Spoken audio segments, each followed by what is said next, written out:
Welcome back. You're watching live from Paris on France 24. It's time for Media Watch with James Creedon, who joins us in the studio. Good to have you with us, James. Thank you, Laura. Now, poor old Clint Eastwood, he's still the butt of everyone's jokes on the internet, isn't he? I'm talking, of course, about the Republican Party convention last week, where he spoke to a chair and pretended it was, in fact, President Barack Obama. Didn't really pull it off. Let's be honest, it's a tough one to pull off at the best of times. And if you're getting a little bit old and, you know, if your voice is not as strong as it used to be, and if you're getting a little bit forgetful, let's just say it's a bit of a fail. I think we have some of those pictures from last Thursday where he spoke to an empty chair, which he thought was President Obama, and it became known as the invisible Obama. Played right into the Democrats' hands because it made the Republicans look a bit crazy. So anyway, it's now Monday. This was last Thursday. Let's take a look at what one group of comedians on YouTube, on the official comedy page, have done with this.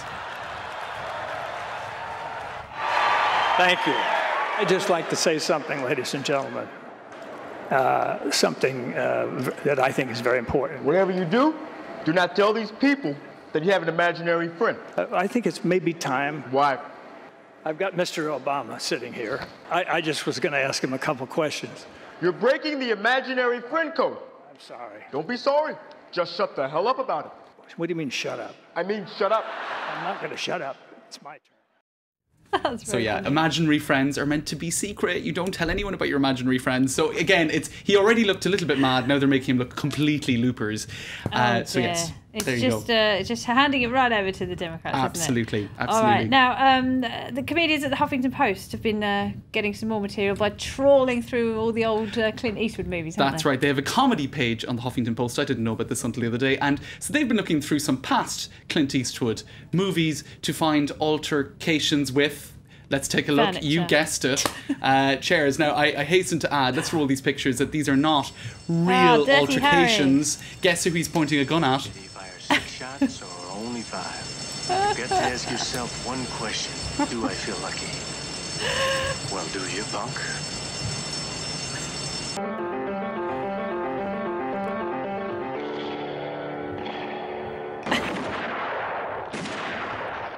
Get off my lawn.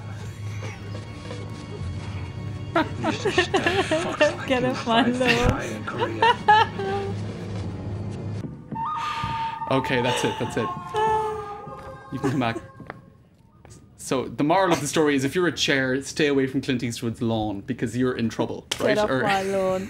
All right, now that was the highlight really of the Republican Party convention, wasn't it? Despite themselves. To be honest, but the Democrats having their turn this week, aren't they? The Democratic Party's holding their convention in North Carolina. Yes, North Carolina and Charlotte, with a very, very high African American population, and in the same way that Romney was perhaps targeting the Latino population, targeting women, Obama is of course bigging it up that he is African American, the first African American president. So anyway, the Slate magazine have sent their David Weigel down there, and one of the things that he's noticed that is most different to the Republican convention is how much kitsch there is around Obama. There's this whole cult of Obama that Romney hasn't really been able to build up because he's just, I suppose, perhaps less charismatic. He's not as likeable, is he? He's not as likeable. So you've lots of this kind of stuff going on. Keep the dream, you know, the image of the presidential couple, and there is this cult of Obama which just was absent, according to David Weigel down in Florida. Now, also in the pre-convention, I suppose, publicity drive,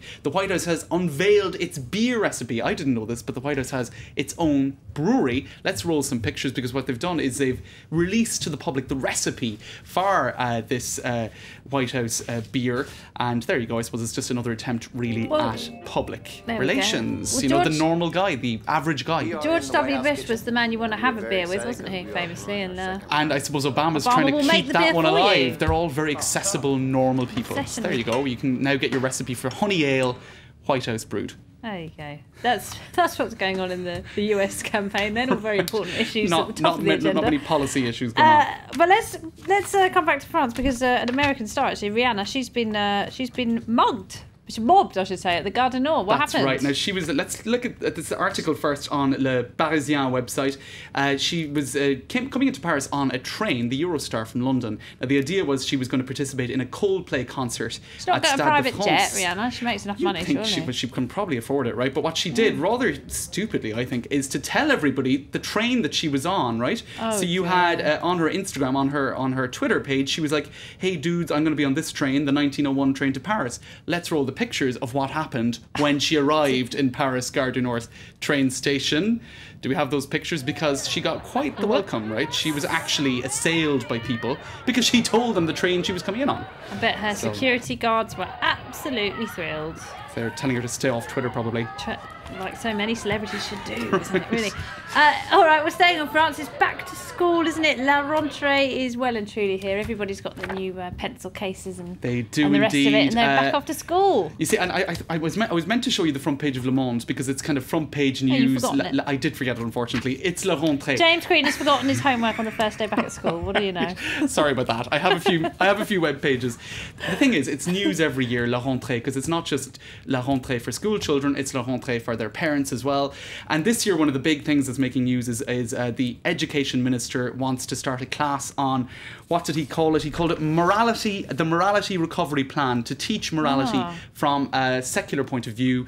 And he was quickly accused by the former education minister of being like Pétain, who was the head of Vichy France, and he was, it's just one of these spats, political spats. But in any case, children are tweeting about it, about the rentrée. Tomorrow is first day back at school. No!